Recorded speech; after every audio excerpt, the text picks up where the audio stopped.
Dear viewers, আজকে আমরা শিখব রসুন ভর্তা তৈরির রেসিপি।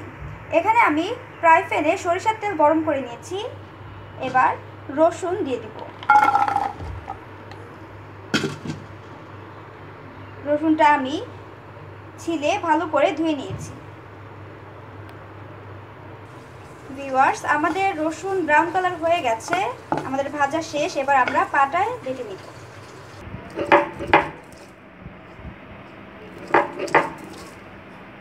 ভিউয়ার্স, আমরা এভাবে বেটে নিব।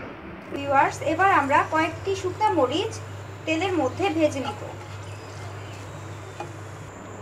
ভিউয়ার্স, এবার আমরা 5টি শুকনো মরিচ বেটে নিব। ভিউয়ার্স, মরিচটা বাটা হয়ে গেলে আমরা পরিমাণ মতো লবণ দিয়ে দিব। আধা চা চামচ পরিমাণ টেস্টিং সল্ট দিয়ে দিব।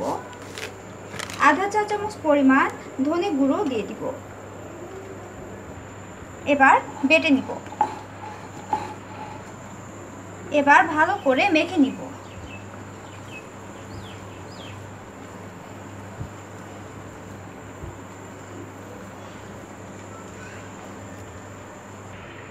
সো ডিয়ার ভিউয়ার্স, হয়ে গেছে আমাদের রসুন ভর্তা তৈরির রেসিপি। আশা করি আপনাদের আমার রেসিপিটি ভালো লেগেছে।